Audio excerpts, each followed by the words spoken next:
नमो अरिहन्ताणं नमो सिद्धाणं नमो आयर्याणं नमो वज्रायाणं नमो लोहे सौवसाहुणं मङ्गलं भगवान् वीरो मङ्गलं गौतमो गणे मङ्गलं कुन्दकुन्दार्यो जैनधर्मोऽस्तु मङ्गलं सर्वमङ्गलमाङ्गल्यं सर्वकल्याणकारकं प्रधानं सर्वधर्माणां जैनं जयतु शासनं जैनं जयतु शासनं। बोलो वितरागदेव शास्त्र गुरु भगवान की जय। श्री समाधि मंड के विषय के ऊपर अपनी चर्चा चल रही है। आचार्य श्री समदभद्र स्वामी ने जो संलेखनाधिकार लिखा है उसके माध्यम से हम यहाँ पे चर्चा कर रहे हैं। उसमें आचार्य देव ने एक बहुत अच्छी बात बताई। यहाँ पे समाधि मरण करने वाले जीव को, यानी समाधि मरण जिन जीवों ने किया हुआ है उन्होंने किन किन विपरीत परिस्थितियों में, मुनिराजों ने किस किस प्रकार के उपसर्गों के काल के अंदर समाधि मरण किया है, वैसे अनेक प्रकार के अपने को उदाहरण बता के आचार्य देव हमें ये बताना चाहते हैं कि भाई तू भी समाधि मरण को अंगीकार कर। क्योंकि पहले तो आराधना करनी चाहिए, आराधना करके फिर आराधना की रक्षा करनी चाहिए, और आराधना की रक्षा करके फिर आराधना की पूर्णता करनी चाहिए। अगर ये जीवन में ये कार्य नहीं हो पा रहा है तुम्हारे, तो फिर ये जीवन किस काम का। जब मनुष्यपना आपने को मिला है, मनुष्य भाव मिला है, ये मनुष्य भाव हमने मांगा था ना, कि नरक में हमने मांगा था कि ये नरक की वेदना, जब भी मैं नरक की वेदना के काल में हमने भावना भाई थी कि मैं मनुष्य बनूंगा और मुनिपना धारण करके मुक्तिपुरी को जाऊंगा, ये हमने भावना भाई थी। तब भावना के फल में हमें मनुष्यपना मिला है, और मनुष्यपना मिला उसका अगर हम सार्थक, उस मनुष्यपने को सार्थक नहीं करें तो फिर ये मनुष्यपना मिला उसका क्या कार्य रहेगा। विचार करने जैसी बात है हम सबको। और यहाँ पे आचार्य देव हम सबको प्रेरणा दे रहे हैं, अनेक प्रकार से प्रेरणा दे कि भाई तेरे को तो ये जो उपसर्ग के काल में जिन मुनिराजों ने साधना को नहीं त्यागा ना, तो तेरे को तो ऐसी कोई भी प्रतिकूलता नहीं है बाहर में, सर्व प्रकार की अनुकूलता है, ज्ञान भी तेरा महान है, और तू इस प्रकार से साधना कर सकता है। जब साधना कर सकता है तो विराधना क्यों करता है। कहने का मतलब यहाँ आचार्य देव ये बता रहे हैं। कल हमने यहाँ तक देखा था, हे आराधना का आराधक हो, हृदय में चिंतन करो, एते मुनिराज असहाय एकाकी इलाज प्रतिकार रहित वयावृत रहित हूँ, परम धैर्य धारण करी कायरता रहित, संभावनी ते घोर उपसर्ग सही आराधना साधे। यह तुम्हारे कहा उपसर्ग है, कितना महान कहा। उनके तो प्रतिकार करने की कोई बुद्धि भी नहीं थी, यानी मुनिराज के ऊपर कोई उपसर्ग करता है तो मुनिराज उसका प्रतिकार नहीं करते हैं। मुनिराज किसी भी प्रकार के उपसर्गों का प्रतिकार नहीं करते हैं, वो तो साम्य भाव रूप से अपने स्वरूप में ही स्थिर रहते हैं। और ऐसा है कि जब अगर पुरुषार्थ का काल आता है, जब उपसर्ग का काल आता है, तब मुनिराज विशेष पुरुषार्थ प्रकट करते हैं। वर्तमान में जितना पुरुषार्थ उनका है, वर्तमान में भी उनका पुरुषार्थ तो बहुत उत्तम है, लेकिन फिर भी छठे सातवें गुणस्थान में झूलने रूप अवस्था होती थी। लेकिन जैसे उपसर्ग का काल आता है, मुनिराज पुरुषार्थ को बढ़ाते हुए सप्तम गुणस्थान से ऊपर चढ़ने का पुरुषार्थ करते हैं। समझना, यानी कहने का मतलब यहाँ पे ये कहना है कि मुनिराजों की क्रिया इस प्रकार से होती है। मुनिराज उपसर्गों के काल में मुनिराज उपसर्गों के माध्यम से भयाक्रांत होके वहाँ से चलित नहीं होते और निश्चल हो जाते हैं। स्वभाव तो अनादि से निश्चल है ही है। चैतन्य परमात्मा सर्व जीवों का स्वभाव तो अनादि से निश्चल है, लेकिन उस निश्चल स्वभाव का हम वर्तमान में संवेदन नहीं कर रहे, उसको हम अपने रूप नहीं मान रहे हैं। लेकिन इन मुनिराजों ने तो चौथे गुणस्थान में ही उनको उसको अपना मान लिया था, और उसके बाद में जब साधना का काल आया, आराधना का काल आया, तब इतना पुरुषार्थ बढ़ाया कि उसमें से डिगे ही नहीं, आप समझना। तो फिर जब वो इतना गंभीर पुरुष, यानी इतना गंभीर उपसर्ग का काल आया, हमें ख्याल में आता है कि इस प्रकार के उपसर्ग के अगर हम उसका हमें विचार भी आता है ना, तो हमारे कहने का मतलब ये रोम रोम खड़े हो जाते हैं। अभी पहाड़ से फेंक दे, विचार करना, ऐसा उपसर्ग मुनिराज प्रतीकार तो करने वाले नहीं है।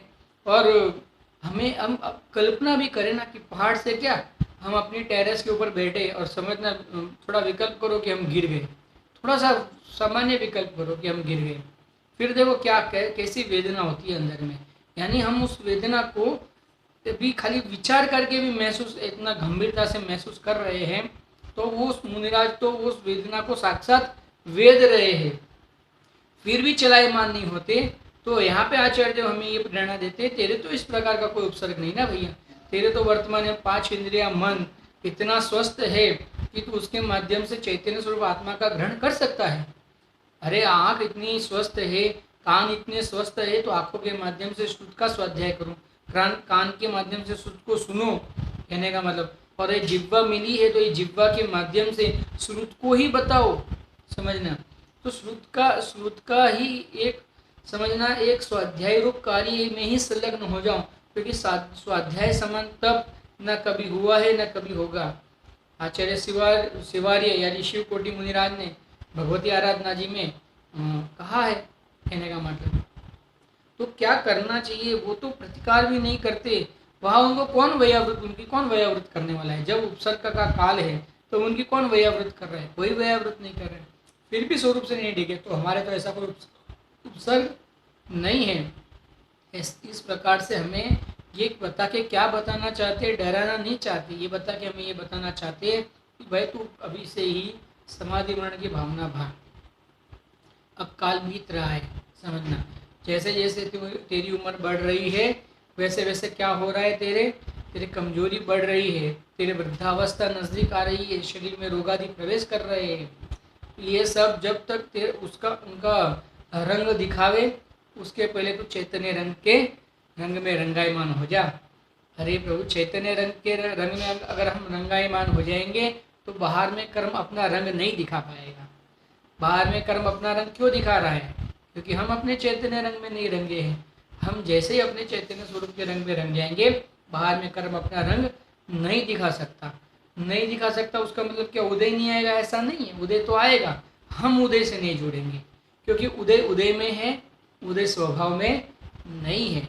उदय उदय में है, समझना, उदय अपने चैतन्य स्वभाव में नहीं है। तो इसके लिए उसका रंग जो है वो चैतन्य स्वभाव वेदन में नहीं लेगा, वो तो अपने ज्ञानानंद स्वरूप को ही वेदन मिलेगा। इसके लिए यह आचार्य देव हमें कितनी प्रेरणा दे रहे। ये तो कोई कहने वाला प्रेरणा की पराकाष्ठा है, ऐसा भी कह सकते हैं। अभी तो और फिर भी देने वाले हैं, आप समझना। हमें तो ऐसा लगता होगा कि और कितनी प्रेरणा दोगे, लेकिन क्या करें हम।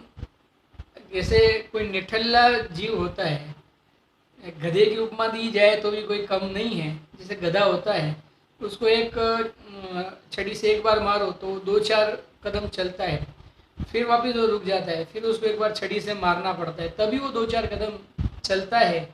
हमारी भी अवस्था कुछ कुछ वैसी ही है कि हमें अगर थोड़ा सा, कहने का मतलब, डांटा जाए तो हम 2-4 कदम चलते हैं, फिर वापस रुकते हैं, फिर वापस अगर हमें डांटा जाए तो फिर वापस हम 2-4 कदम चलते हैं, फिर वापस रुक जाते हैं। नहीं, हमको ऐसा लगता है कि बार बार कितनी प्रेरणा दोगे, लेकिन तू भैया तू बार बार वही तो गलती करते जा रहा है। स्वरूप से परमात्मा परिपूर्ण होने पर भी या बाहर में तो किन किन प्रकार की वेदनाओं को अपना मानते जा रहे हैं। विचार करने जैसी बात है या नहीं है, कहने का मतलब। देखो क्या कहते हैं, समस्त साधर्मी जन वयावृत में तत्पर है तो तुम कैसे कलेश हो रहे हो।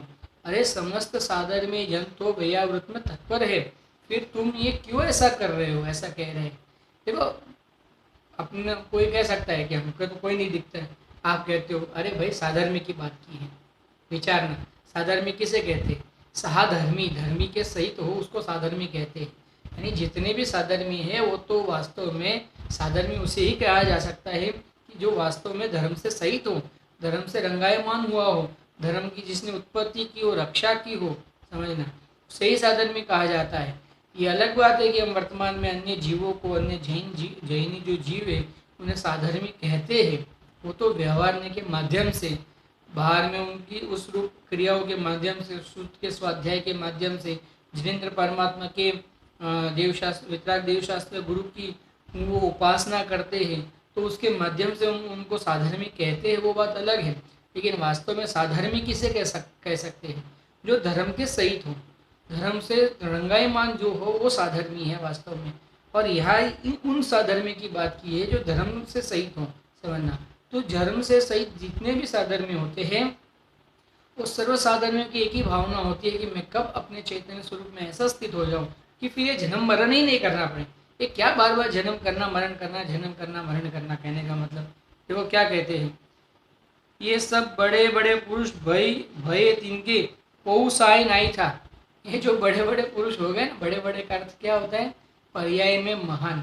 बड़े का अर्थ क्या होता है? हमारे से बड़े, यानी हमारे से पर्याय में महान, हम पर्याय में हमारे है।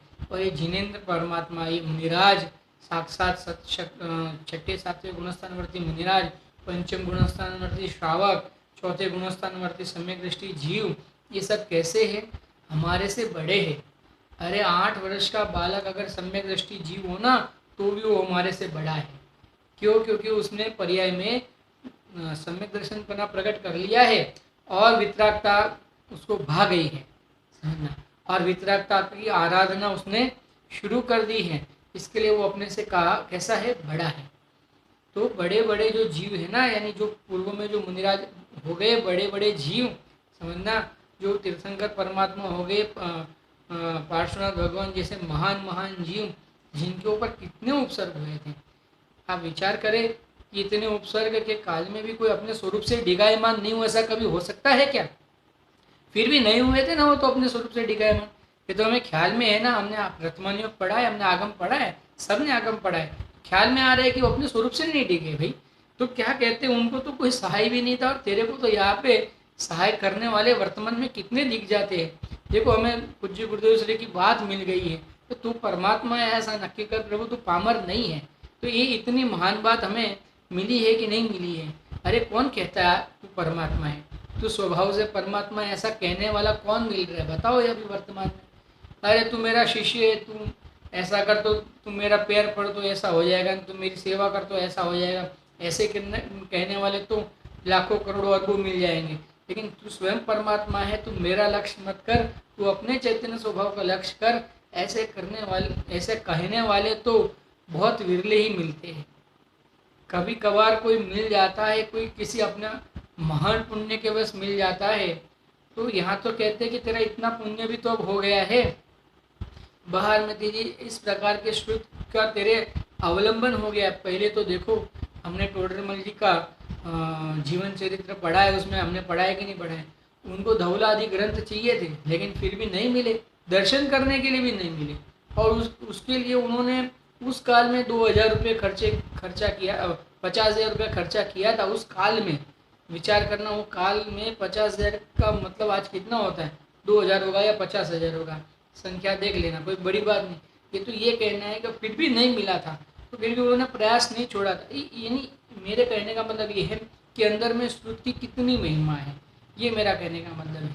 और हमें तो ये श्रुत आसानी से मिल गया, अब चाहिए उतनी PDF मिल जाती है। जब कितने तो ग्रुप हमारे साधर्मी जनों के माध्यम से कितने तो ऐसे ग्रुप बन गए हैं और वो बहुत महान कार्य कर रहे हैं। यहाँ से हम कहते हैं कि भाई साहब हमें इन शास्त्र की PDF चाहिए, और वो वहाँ से हमें ताबड़तोड़ उसको हमारे लिए प्रस्तुत कर देते हैं। नहीं, हमारा कितना पुण्य का उदय है, हम जो चाहते वो शास्त्र पढ़ सकते हैं, हम जिन आचार्यों का चाहते हैं उन आचार्यों का शास्त्र पढ़ सकते हैं। वर्तमान में हमारा इतना पुण्य का उदय फटा हुआ है, कहने का मतलब बाहर में। लेकिन अगर हम इस पुण्य का उदय का उपयोग नहीं करेंगे तो फिर क्या होगा हमारा भविष्य, उसका विचार करने जैसा है। देखो यहाँ पे क्या कहते हैं, जो बड़े बड़े पुरुष भय थे इनके कोई सहाय नहीं था, उनके कोई सहाय करने वाला नहीं था। और क्या कहते हैं, और कोई वयावृत करने वाला नहीं था, और कोई वयावृत करने वाला भी नहीं था। असहाय थे बाहर में, अपने चैतन्य स्वभाव से तो स्वसहाय थे, लेकिन बाहर में उनकी सहायता करने वाला कोई नहीं था, कोई उनको वयावृत करने वाला नहीं था बाहर में। आप समझना, और चैतन्य स्वभाव से तो अरे अपना चैतन्य स्वभाव तो वास्तव में उसको तो किसी की सहाय की अपेक्षा भी नहीं है। और ऐसे चैतन्य स्वभाव की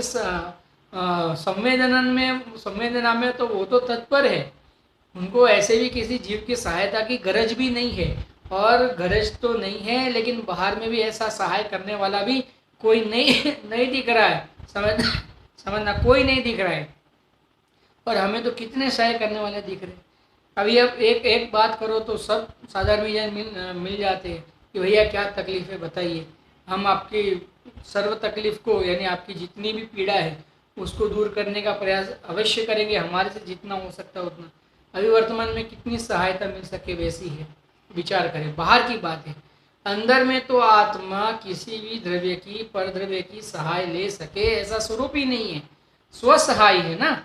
आत्मा सर्वद्रव्य का आत्मा स्वसहाय है, वो स्वसहाय है, उसको अन्य के सहाय की गरज ही नहीं है। अन्य के सहाय की गरज है वो तो और ले सकता नहीं ना वास्तव में। मुझे अन्य की सहाय की जरूरत तो नहीं है, और मैं ले सकता भी नहीं ना, एक द्रव्य दूसरे द्रव्य का कर सकता नहीं ना भैया, तो कैसे अन्य द्रव्य मेरी सहाय करेगा। लेकिन ये बात ख्याल में आ जाने से स्वसहाय में इतने मस्त हो गए हैं, और बाहर में भी कुदरती ऐसा है, पूर्व कर्म का ऐसा उदय है कि उनको सहाय नहीं मिल रही है। विचार करें।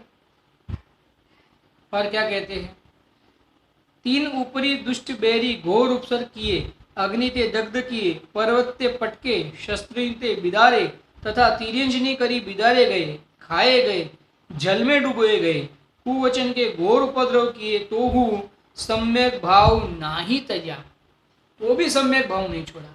इतना उनके साथ में इतनी इतनी अनेक प्रकार से उनके साथ में, कहने का मतलब विपत्ति उनके जीवन में आई, फिर भी सम्यक स्वभाव को नहीं त्यागा उन्होंने।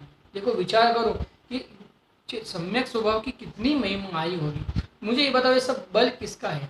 अपने चैतन्य स्वरूप का बल है, उसका संवेदन का बल है, उसको जो वेदना में लिया है ना, ये चैतन्य स्वरूप आत्मा को जो वेदना में लिया है ना, ये उसका बल है। कहने का मतलब देखो क्या कहते हैं, तुम्हारे उपसर्ग नहीं आया, हमारे कोई उपसर्ग नहीं आया है ना अभी वर्तमान में। का उपसर्ग है? एकदम पंच इंद्रिय एकदम स्वस्थ है, देखो मन भी स्वस्थ है, इन बातों में रम भी रहा है, ये बात हमें अच्छी भी लग रही है, प्रिय भी लग रही है, जिनवाणी हमें रुच रही है, वहाँ उसको समझने रूप हमारा ज्ञान भी खिला हुआ है, सूक्ष्म भी इस प्रकार से वर्तमान में जितना है उतना। लेकिन ये मैं चैतन्य परमात्मा हूँ, इतना समझने रूप तो सर्व के सूक्ष्म है ना, हने ना माने अलग बात है, लेकिन इतना तो इसके लिए तो जिनवाणी में किसी ने पूछा था गुरुदेव श्री को कि जैन धर्म को अगर थोड़ा सा दो ही शब्दों में बताना हो तो किस प्रकार से बता सकता है। तो गुरुदेव श्री ने बहुत अच्छा बताया था, किसी श्रावक के माध्यम से किसी श्रावक ने बताया था कि मैं स्व और बाकी सब पर, ऐसा जो मान लेवे और स्व का अनुभव कर लेवे, बस इतना ही पूर्ण है, उससे ज़्यादा क्या करना है। यानी समग्र जिनवाणी का, अगर समग्र जिनवाणी है, उसका सब जिनवाणी का सार क्या है? ये चैतन्य परमात्मा स्व, बाकी सब पर, तो क्या करना, बाकी सब करके क्या करना, उसका लक्ष्य छोड़ देना और अपने चैतन्य स्वरूप का लक्ष्य करना, बस इतना ही तो है। इससे और क्या अधिक बात, दो लीटी की बात है। वास्तव में इतना ही नहीं किया हमने आज तक, करने योग्य कार्य इतना ही था, और हमने इतना ही करने योग्य कार्य नहीं किया।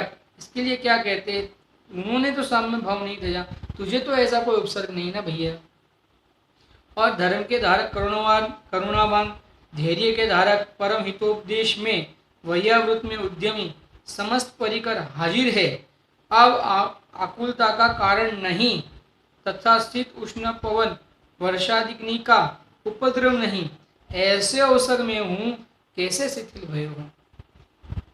अरे मुनिराज के तो वर्षा का आदि का भी उपसर्ग आता है, कुदरती है वो सब, तो वो तो सब सहते हैं। हमारे तो वैसा भी उपसर्ग नहीं है, क्या क्या, और साधन में भी बाहर में बहुत है जो अपने कहने का मतलब अपने साहित्य अपने साथ में रह के अपने भैयाव्रत आदि कर सके, हमें धर्म मार्ग में लगा सके, हमें धर्म मार्ग की प्रेरणा दे सके। हम नहीं करें वो बात अलग है, लेकिन हमें धर्म मार्ग की प्रेरणा देते हैं, वैसे तो हमें साधर्मी जन हमारे पास भी बहुत है। जो वो क्या कहते हैं, और जो तुम्हारे रोग जनित, असक्तता जनित, क्षुधा तृषाधिक वेदना भई भई है, इनमें परिणाम मत लगाओ। और अगर ये स्वास्थ्य वर्तमान में अच्छा है तब तक तो सही ही है, लेकिन अगर स्वास्थ्य खराब हो जाता है, रोग जनित आसक्ति आ जाती है, क्षुधाधिक तृषाधिक वेदना हो जाती है, तब भी परिणाम मत बिगाड़ो। कहने का मतलब तब भी परिणाम तो किस में लगाओ? स्वरूप की आराधना में लगाओ। क्यों? क्योंकि जो बाहर में जो आप हमने को जो दिखता है ना, वो जो संयोग है ना, वो संयोग में है, अपने चैतन्य स्वरूप परमात्मा में नहीं है। देखो क्या कहते हैं, साधर्मी जन की मुक्ति उच्चारण किए, जिनेन्द्र का वचन रूप अमृत का पान करो।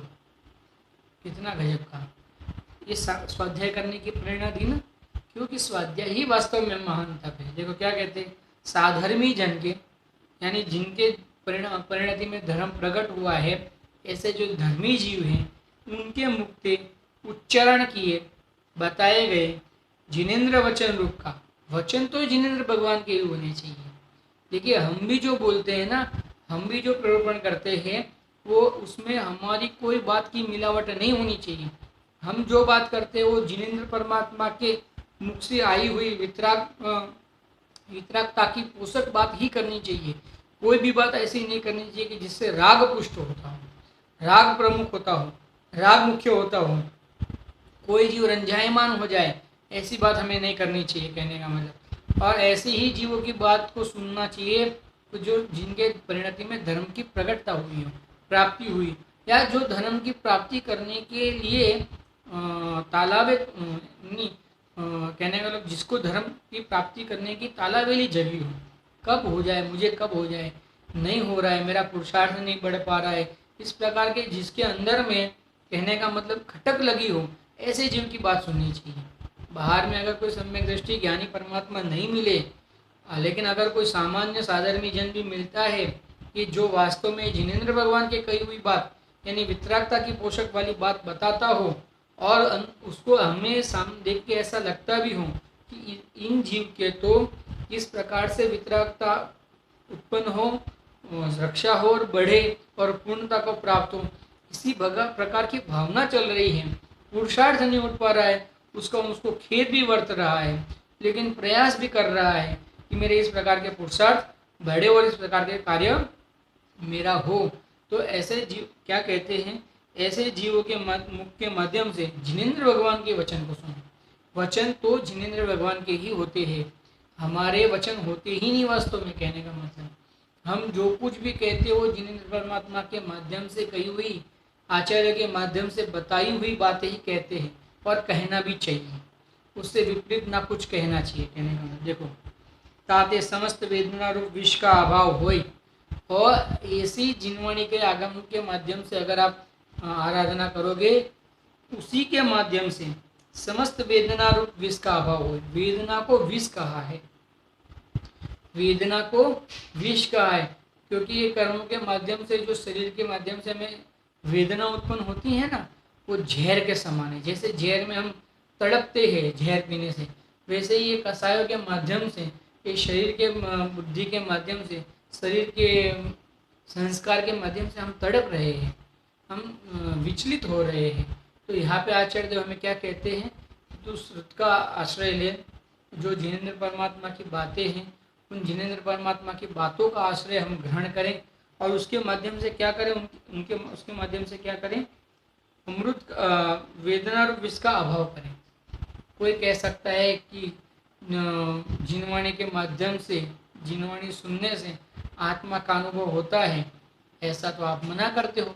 अध्यात्म के शास्त्र में तो मना किया है कि जिनवाणी बोलो, आप देव शास्त्र गुरु का आश्रय इस जीव को धर्म प्राप्त करा सकता है या नहीं करा सकता। अरे भैया, ये जीव जब भी धर्म प्राप्त करता है तो बाहर में देवशास्त्र गुरु ही होते, वितराग देवशास्त्र गुरु ही होते, अन्य कोई नहीं होता, समझना। बाहर में कोई कुदेव गुरु कुशास्त्र थोड़ी होंगे, बाहर में होंगे तो देवशास्त्र गुरु ही होंगे ना भैया। ये जीव जब अपने चैतन्य स्वरूप का अनुभव करेगा, संवेदन करेगा, लेकिन बाहर में उसको सहायक कौन होगा, वितराग देवशास्त्र गुरु ही होंगे, उनकी वाणी ही होंगे। क्योंकि हमारे परमात्मा ही एक ऐसे है जो ये कहते हैं कि भाई तुम मेरे साथ, मेरे लिए तो अपने उपयोग को मत बिगाड़, तो अपने उपयोग का उपयोग कहाँ कर, अपने चैतन्य स्वरूप के संवेदन में कर, मेरे लिए अगर तू अपना उपयोग बिगाड़ेगा तो तेरे को राग उत्पन्न होगा, तेरा अहित होगा। ये कौन बता सकता है, बताओ। वितराग देव शास्त्र गुरु के अलावा ये बात और कहीं भी हमें अगर सुनने समझने मिल जाती हो तो बताओ। कोई जीव ये कहने के लिए नहीं तैयार है। जगत के सर्व जीव ये कहने के लिए तो तैयार है कि तुम मेरी पूजन करो, मेरी आराधना करो, मेरी बात मारो, मेरे पैर दबाओ, मुझे भोजन आदि की व्यवस्था करके दो, तो क्या होगा, तुम्हारा कल्याण होगा। ऐसा तो कहने वाले बहुत मिल जाएंगे।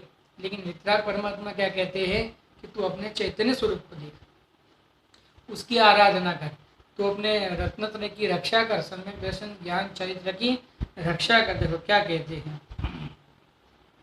ताते समस्त विष वेदना रूप विष का अभाव होय, परिणाम उज्ज्वल होय, परम धर्म ते उल्लास होय, परिणति में उल्लास आवे, आनंद आवे, पाप की नेजरा होय, पापों की नेजरा होय, कायरता का अभाव होय, और कायरता का अभाव हो जाए। देखो अब आगे का ये विषय यहाँ पे समाप्त होता है।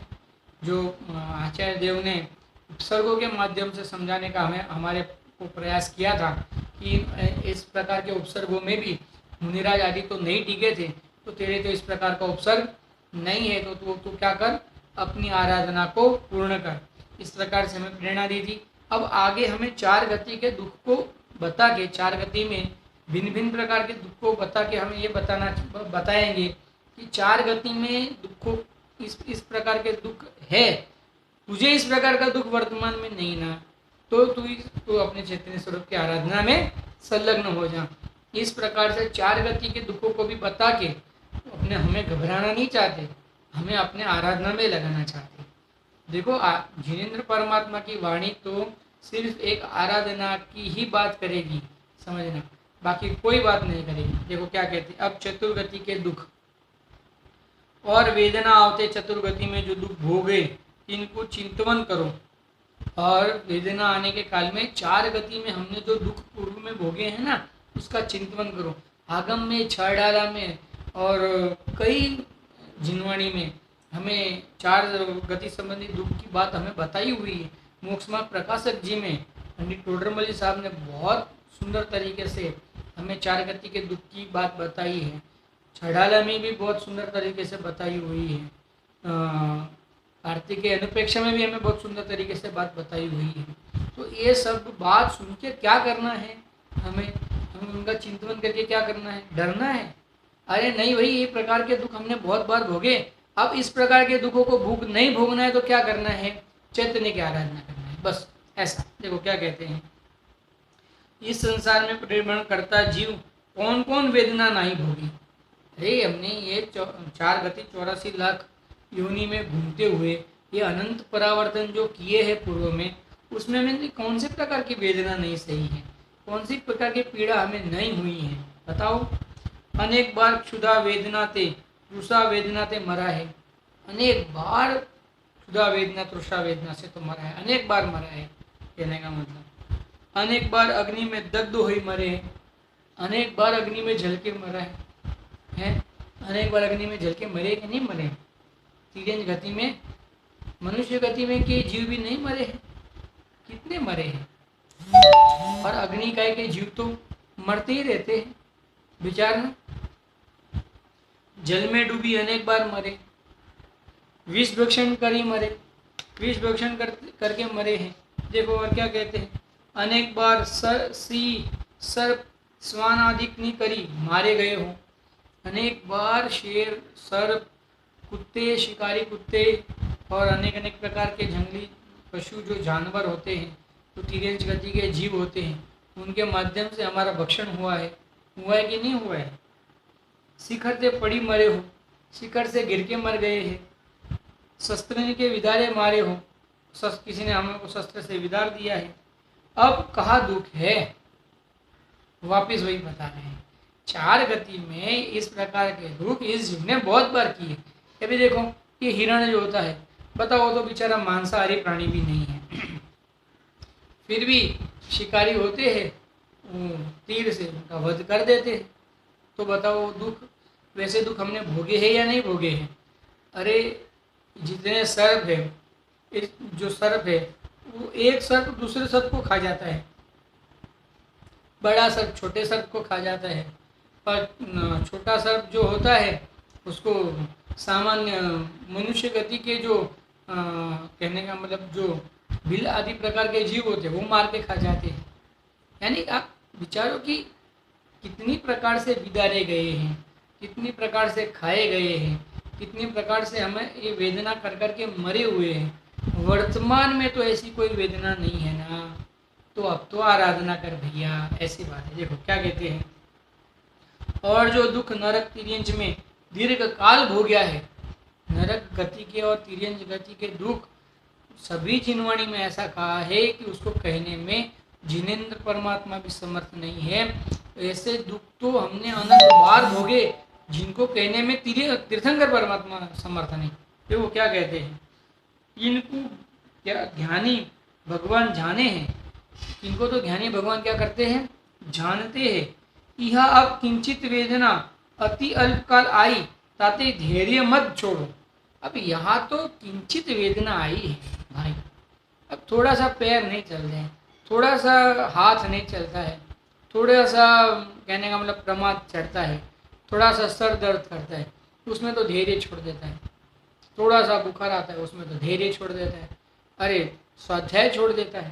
कहने का मतलब अब धैर्य छोड़ने जैसा नहीं। इस प्रकार के दुख, इससे कई अनंत प्रकार के दुख वेदे हुए हैं, कई अनंत प्रकार के दुख वेदे हुए हैं। तब अब ये तो थोड़ा सामान्य दुख है, इसको तू धैर्य से धारण नहीं कर सकता क्या? तू धैर्य से अपने चैतन्य स्वरूप का संवेदन नहीं कर सकता है? कर सकता है। प्रेरणा है भैया, ये सब आचार्य देव हमें प्रेरित कर रहे हैं। जो क्या कहते हैं, अब यह अब किंचित वेदना अति अल्प काल आई ताते धैर्य मत छोड़ो। जो घोर वेदना कर्मणी के वश होई चारों गति में भोगी है, तिनको कोटि जिह्वानी करी असंख्यात काल पर्यंत कहने को वो समर्थन है। क्या कहते हैं, ये जो हमने ये जो वेदना सही है ना, 4 गति 84 लाख योनि में जो तिर्यंज और नरक के संबंधी जो हमने वेदना सही है ना, उसको तो कहने में करोड़ों जिह्वा भी समर्थ नहीं है। कहने का मतलब आप विचारो, जब करोड़ जिह्वा भी कहने में समर्थ नहीं है, तो फिर हमें वर्तमान में थोड़ा सा रोग हो जाता है, उसके माध्यम से हम चलायमान क्यों हो जाते हैं, अपने स्वरूप की आराधना क्यों छोड़ देते हैं। अरे स्वरूप की आराधना तो बहुत दूर की बात है, उसके बारे में जिनेन्द्र परमात्मा की बात सुनना भी छोड़ देते हैं, प्रवचन आदि छोड़ देते हैं। कई बार ऐसा होता है, भैया आप प्रवचन में क्यों नहीं आए थे, तो ये कहता है पंडित जी कल बुखार था, या भाई जी कल बुखार था। अरे भाई बुखार था तो उसके लिए प्रवचन क्यों छोड़ा? बुखार था तो तू दुकान गया था कि नहीं गया? हाँ तो दुकान गया था। अच्छा, और वहाँ तूने काम किया था कि नहीं किया था? हाँ किया था। तो वहाँ तू जा सकता है, वो तू कर सकता है, लेकिन एक आध घंटे जिनवाणी का स्वाध्याय नहीं कर सकता। अब इससे तो कमजोर बात क्या हो सकती है? यानी ये सब अपना अपना विचार है कि इससे हमारे और विपरीतता क्या हो सकती है। इसको मुंह की महिमा कहते हैं। इससे बड़ा मुंह क्या हो सकता है कि हम अपने लिए समय नहीं निकाल रहे। गजब की बात तो ये है कि हम दूसरे के लिए, हमारे पास समय ही समय है, हम अपने लिए समय नहीं निकाल रहे। ये कितनी गंभीर बात है। देखो अब नरक गति के दुख का वर्णन करते हैं। खैर नरक गति के दुख का वर्णन तो कई ग्रंथों में अनेकों बार पढ़ा होगा, हम सब ने पढ़ा ही है, लेकिन हमें ऐसा लगता है कि ये तो हमने थोड़ी भुगत रहे, वो तो नरक गति का जीव भुगत रहा है, हम नहीं भुगत रहे ये सब दुख। हमने कहा ये सब दुख, अरे हाँ वर्तमान में नहीं, ये बात सही है। तो वर्तमान में नहीं है तो क्या कर, वापिस इस प्रकार के दुख को भोगना नहीं है तो क्या कर, आराधना कर।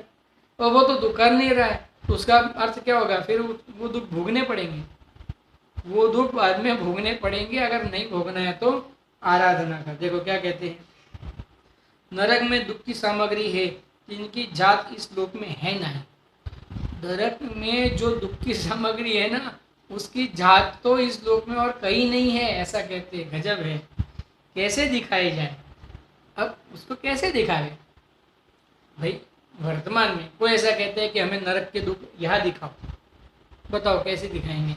क्योंकि वैसी सामग्री तो यहाँ कोई है ही नहीं।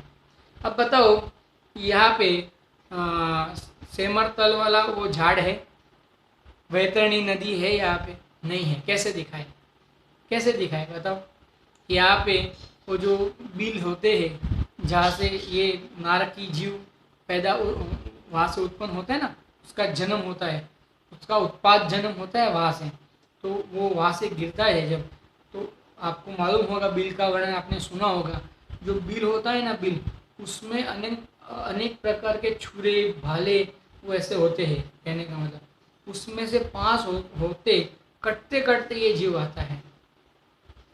जब जन्म लेना होता है तब कटते कटते आता है, फिर वहाँ से नीचे गिरता है नरक की जमीन पे। और जब नरक की जमीन पे नीचे गिरता है इतना ऊपर से, और नीचे भाले तलवार ये सब रखी हुई होती है ना, इस प्रकार की वहाँ की जमीन की व्यवस्था है। उसके ऊपर गिरता है और गिरता है, कटता है, उछलता है, फिर गिरता है, फिर कटता है, फिर उछलता है, फिर गिरता है, फिर कटता है, फिर उछलता है। कई योजन तक उछलता है, कटता है गिरने के बाद, फिर कई योजन तक उछलता है, फिर गिरता है कटने के बाद, फिर कई योजन तक उछलता है। अब ऐसा दुख यहाँ पे कैसे बतावे, कैसे बतावे ऐसी सामग्री यहाँ पे कैसे बतावे। तो ऐसी सामग्री यहाँ पे बताने के लिए नहीं है, लेकिन जिनेंद्र भगवान ने कहा है ना, क्योंकि इस प्रकार के अगर तूने बहुत पाप किए होंगे तो बहुत पाप भोगने की कोई जगह होनी चाहिए कि नहीं होनी चाहिए, तर्क है कि नहीं है, न्याय है कि नहीं है, तो है भैया। तो यहाँ कहते हैं ऐसी सामग्री यहाँ पे हम आपको कैसे दिखाएं, है नहीं ना, होती तो दिखा देते, है नहीं ना तो कैसे दिखाए। भगवान केवली ही जाने हैं, भगवान केवली तो जानते हैं भैया, उन्होंने तो बताया है ये बात। जहाँ पंचम नरकताई का उष्ण बिलते, उष्णता तो ऐसी है जो सुमेरु परिमाण लोह का गोला छोड़िए तो भूमि ऊपरी पहुँचता पहुँचता पानी हो जाए। क्या कहते हैं, पंचम गुणस्थान के अमुक बिल पर्यंत, पंचम गुणस्थान के कहने का मतलब 1 से 5 गुणस्थान में पंचम गुणस्थान का जो आधे से ज़्यादा भाग है वह उष्णता का वो है, जोर है। और पंचम गुणस्थान के अल्प भाग से लगा के सप्तम और 7वें गुणस्थान पर्यंत शीत की वेदना है। कहने का मतलब ऊपर उष्ण की वेदना है, नीचे शीत की वेदना है।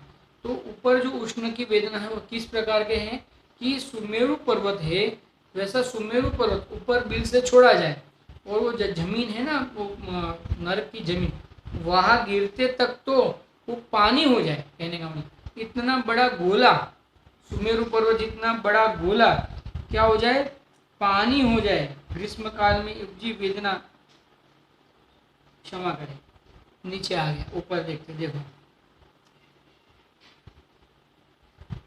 सुमेरु पर्वत जितना लोहे का गोला, वापिस बर्फ के गोले की बात नहीं है, लोहे का गोला पानी पानी हो जाए। कहने का मतलब रस रूप हो जाए, तरल रूप हो जाए। जो सॉलिड रूप था, घन रूप था, वो तरल रूप हो जाए। कहने का मतलब और देखो क्या कहते हैं, और यहाँ तुम्हारे रोग जनित कहाँ उष्णता है, और ऐसी उष्णता है यहाँ पे हमें ऐसा लगता है। अभी जब ये बारिश के मौसम के पहले जब ग्रीष्म ऋतु गई तो हमें क्या लगता है, हमें तो ऐसा लगता है कि मैं मर जाऊंगा, इतनी गर्मी है, बाहर में इतनी गर्मी है। अरे भैया ये गर्मी कुछ भी नहीं है, नरक के 5वें बिल पर्यंत तो ऐसी गर्मी है, अमुक स्थान पर्यंत तो ऐसी गर्मी है कि लोहे का गोला जो घन रूप था वो तरल रूप हो जाए, इतनी वेदना है वहाँ पे। यहाँ तो ऐसा कोई उष्णता ही नहीं है। कहने का मतलब उसका अंश भी नहीं है, ऐसा कहे तो भी चलेगा। उसका क्या कहते हैं, वो 0.111% भी नहीं है, ऐसा भी कह सकते हैं। जैसे 100% हो, पंचम बिल पर्यंत उसको 100% उष्णता गिनो, तो यहाँ पे तो उसका 0.00001% भी नहीं है। कहने का मतलब इतनी भी वेदना नहीं है। और क्या कहते हैं देखो,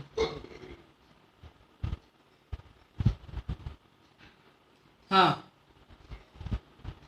जहाँ तुम, हाँ और पंचम नरक का तीसरा भाग और तीसरा भाग, पंचम नरक का तीसरा भाग और छठी पृथ्वी का बिल में, छठी और 7वीं पृथ्वी के बिल में ऐसी शीत की वेदना है जो सुमेरु पर्वत प्रमाण लोह का गोला शीत के माध्यम से खंड खंड हो जाए, राख रूप परिवर्तित हो जाए।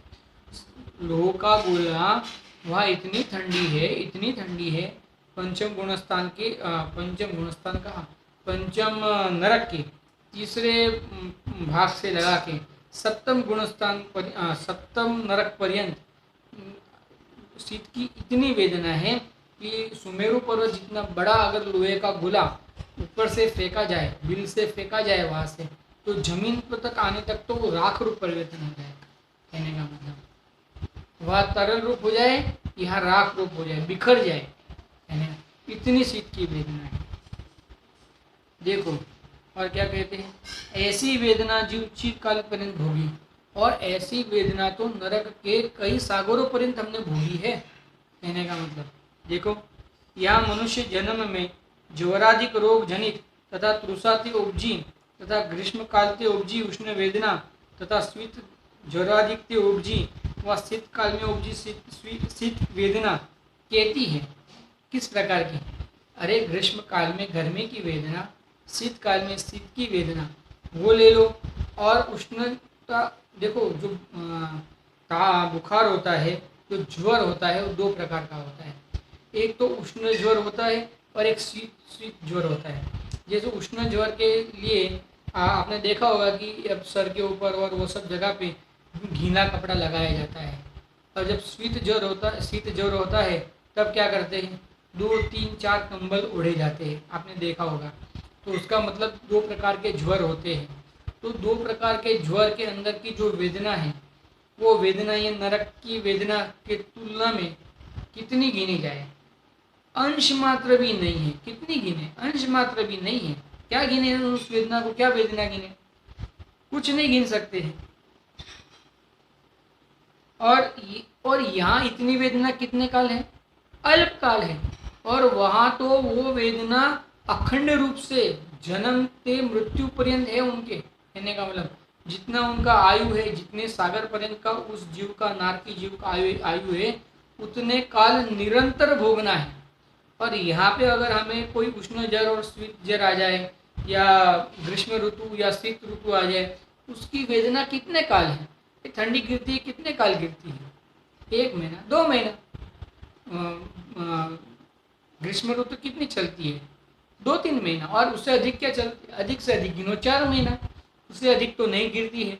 फिर भी यहाँ तो 3-4 महीने हमसे सहन नहीं हो रही है, और वहाँ हमने सागरों पर्यंत सहन की है। कहने का मतलब अब वो हमें याद नहीं आ रहा है। सागरों पर्यंत वेदना भोगा है, वो हमें याद नहीं आ रहा है। वो भी कैसी वेदना हमने बताया था अभी। और यहाँ तो अल्प वेदना, वो भी अल्प काल। वेदना भी अल्प, काल भी अल्प।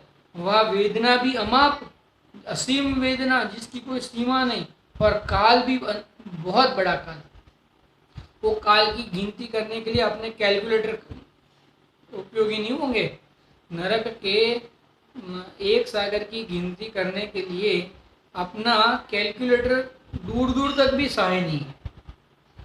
कितने डिजिट का कैलकुलेटर होना चाहिए नरक के?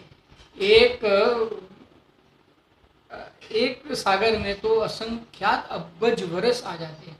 असंख्यात अब्बज वर्ष किसको कहते हैं? कहने का मतलब एक सागर में ऐसी अनेक सागर, 33 सागर, उत्कृष्ट 33 सागर तक की वेदना अगर किसी हमने भोगी होगी कि नहीं भोगी होगी, निरंतर भोगी होगी कि नहीं भोगी होगी। तो यहाँ पे कुछ है ऐसा? कितने काल है? देखो क्या कहते हैं, स्वधर्म के धारक ममत्व के त्यागी जिनको संभावनीते नाही भोगनी कहा, और अवसर संभावनीते परिचय सहने को है, और क्लेश भाव करेगा तो कर्म का उदय छोड़ने का नाही कहा भोगेंगे, और अपघात करी ते मरेंगे तो नरगादि में अनंत गुणी असंख्यात काल वेदना भोगोगे, और पाप के उदय ते नारकी ते स्वभाव ही ते शरीर में कोट्या का रोग सास्ता है। देखो अभी हमने बहुत बड़ा था, इसके लिए पढ़ लिया। इसको हम समझेंगे कल पूरा, बहुत शांति से समझेंगे कि वर्तमान में अगर ये इतने सी वेदना के लक्ष्य के माध्यम से अगर हम विचलित हो जाएंगे और हम आर्त ध्यान रोध ध्यान सहित अगर मरण करेंगे तो नरक आदि गति में जाएंगे, फिर वहाँ पे कितने काल पर्यंत किन किन प्रकार की वेदनाओं को सहन करना पड़ेगा, ये सब जानते हैं। तो इसलिए लिए हमारे वर्तमान में ऐसी प्रकार की कोई भी वेदना नहीं है कि जिसके कारण, जिसके माध्यम से हम आराधना को छोड़ सके, साधना को छोड़ सकें। तो हम आराधना और साधना को ना छोड़ें, आराधना की उत्पत्ति करें, उसकी रक्षा करें और उसकी पूर्णता करें। ऐसा हम अभी वर्तमान में दृढ़ निश्चय करें और दृढ़ निश्चय करने के माध्यम से हम स्वरूप की संवेदन करें। ऐसी मंगल भावना के माध्यम से आज का स्वाध्याय यहाँ पे विराम करते हैं। ओम नमः सिद्धेश्वराय। सहजानंदी शुद्ध स्वरूपी अविनाशी हूँ आत्मस्वरूप। सहजानंदी शुद्ध स्वरूपी अविनाशी हूँ आत्मस्वरूप। सहजानंदी शुद्ध स्वरूपी अविनाशी हूँ आत्मस्वरूप। जिन वाणी के ज्ञान थे सूझे लोकालोक, सोवाणी मस्तक में सदा दे तुम्हें। द्वादशांग में परमंगलकारी जिनवाणी मात की जय।